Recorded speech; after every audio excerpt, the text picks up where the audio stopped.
Em um char, às vezes 4, às vezes mais, tinham lugar suas gerações. Enquanto os terrestres crescessem em número, teriam trabalhadores os Anunnaki. Os Anunnaki não se saciavam com os mantimentos, nas cidades e nas hortas, nos vales e nas colinas, os terrestres estavam procurando comida constantemente. Naqueles dias, ainda não existiam os cereais, não havia ovelhas, ainda não se tinha criado o cordeiro. A respeito de tudo isto, Enlil disse palavras iradas a Enki: com seus atos geraste confusão, assim procura você a salvação. Vem agora o relato de como foi o homem civilizado, de como se criou, mediante um segredo de Enki, Adapa e Altiti no Ed. Com a proliferação dos terrestres, Enki estava agradado, Enki estava preocupado, o grupo dos Anunnaki se acomodou em grande medida, seu descontentamento tinha decrescido, com a proliferação, os Anunnaki fugiam do trabalho, os trabalhadores estavam se convertendo em servos. Durante 7 chars, o grupo dos Anunnaki se acomodou muito, seu descontentamento diminuiu. Com a proliferação dos terrestres, o que crescia por si só era insuficiente para todos. Em 3 chars mais houve escassez de pescado e de caça, nem Anunnaki nem terrestres ficavam saciados com o que por si mesmo cresce. Em seu coração, em que estava planejando uma nova empresa, concebia a criação de uma humanidade civilizada.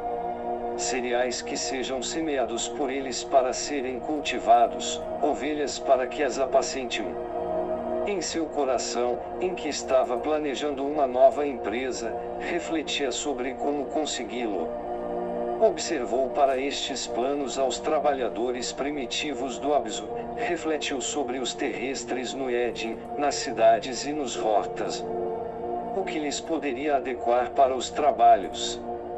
O que terá que não se haja combinado na essência vital? Observou aos descendentes dos terrestres, constatou algo alarmante: com a repetição das cópulas, se estavam degradando para seus antepassados selvagens.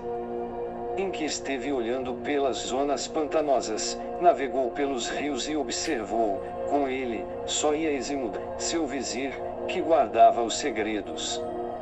Viu que na borda do rio se banhavam e pulavam uns terrestres, entre eles, havia 2 fêmeas de selvagem beleza, firmes eram seus seios. Contemplando elas, o falo do Enki se umedeceu, tinha um ardente desejo. Dou um beijo nas jovens, perguntou Enki a seu vizir Eximud. Levarei a embarcação até ali, beija as jovens, disse-lhe Eximud ao Enki. Eximud dirigiu a barco até ali, Enki saltou do barco para a terra firme.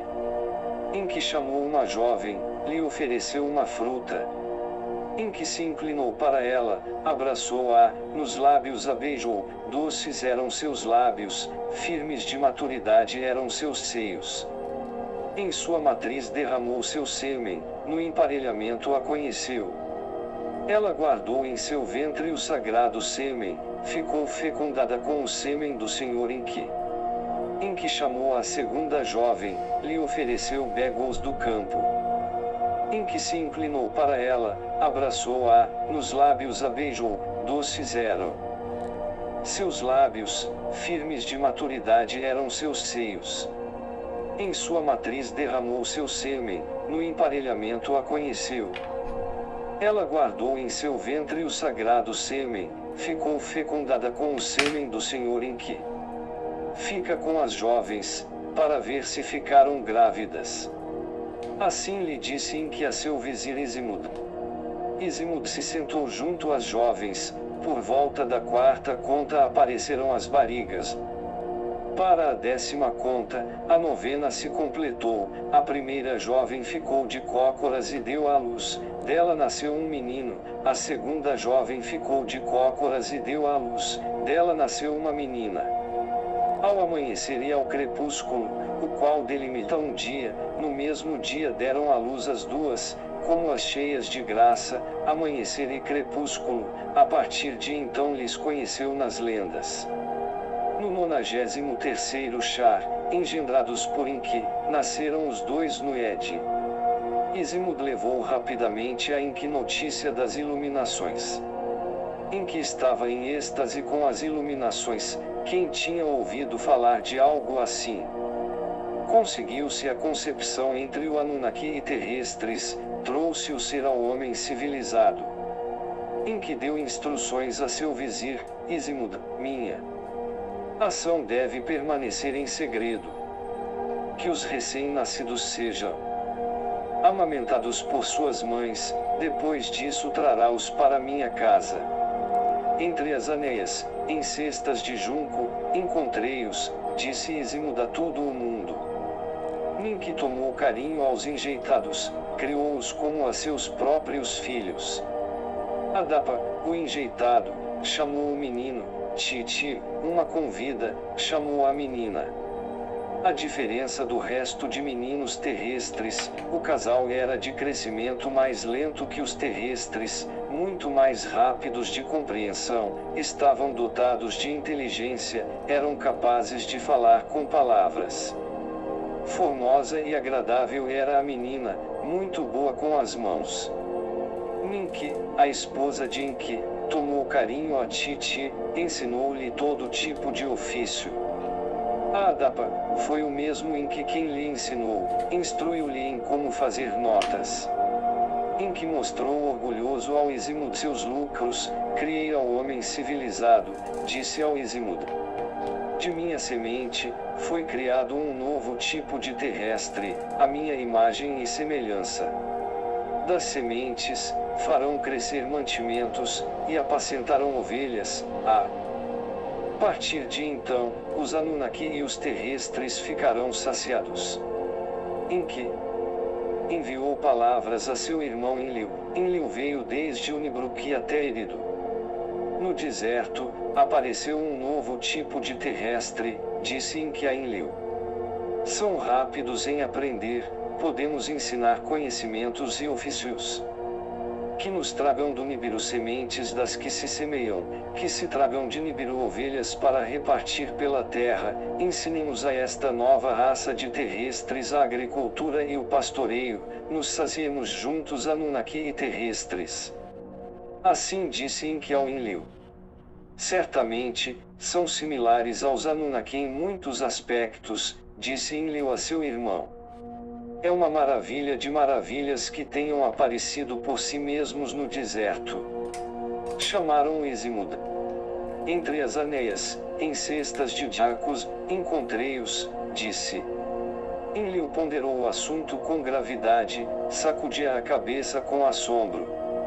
Certamente, é uma maravilha das maravilhas, que tenha surgido uma nova raça de terrestres, que a mesma terra tenha feito um homem civilizado, que lhe pode ensinar agricultura e pastoreio, ofícios e elaboração de ferramentas. Assim dizia Enlil a Enki. Enviam-nos palavras a Anil da nova raça. Transmitirão-se palavras da nova raça ao Anil, no Nibiru. Que nos enviem sementes que possam ser plantadas e ovelhas para o pastoreio. Isto sugeriram Enki e Enlil ao Anil. Que o homem civilizado sacie aos Anunnaki e aos terrestres. Anil escutou as palavras, ficou assombrado com elas. Que um tipo de essências vitais leve a outro não é algo inaudito, disse-lhes em resposta, mas nunca se ouviu algo assim, que na Terra aparecesse tão rapidamente um homem civilizado a partir do Adamo. Para a semeia e o pastoreio fará falta um grande número, são capazes de proliferar os seres. Enquanto os sábios do Nibiru refletiam sobre o assunto, no Eridu ocorriam coisas importantes. Adapa conheceu a Titi no emparelhamento, ele derramou seu sêmen em sua matriz. Houve concepção, houve iluminação. Titi iluminou gêmeos, 2 irmãos. Transmitirão-se palavras do nascimento ao Anil no Nibiru, o casal é compatível para a concepção, podem proliferar. que se repartam pela terra sementes que se possam semear e ovelhas para o pastoreio, que comece a agricultura e o gado na terra, nos saciemos todos. Assim disseram em que Enlil ao Anil em Nibiru. Permaneça Titi no Erido, para amamentar e cuidar dos recém-nascidos, traga-se para o Nibiru a Adapa, o terrestre. Assim pronunciou sua decisão a Anil. Sinopse da 8ª tabuleta.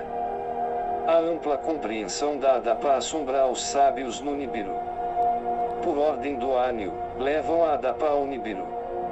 A primeira viagem espacial de um terrestre, em que revela ao Anil a verdade de sua paternidade de Adapa, em que justifica sua ação pela necessidade de mantimentos. Se envia de volta a Adapa para que comece com a agricultura e o pastoreio. Enlil e em que criam sementes de cultivo e linhagens de ovelhas. Ninurta ensina o cultivo a Caim. Marduk ensina ao Abael o pastoreio e a elaboração da lã. Lutando pela água, Caim golpeia e dá morte ao Abael. Caim é julgado por assassinato e sentenciado ao exílio. Adapa e Titi têm outros descendentes que se casam entre eles.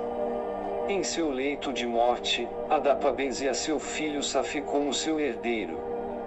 Um descendente, Enkime, é levado ao lamo por Marduk. Ninurta e seu símbolo da águia divina,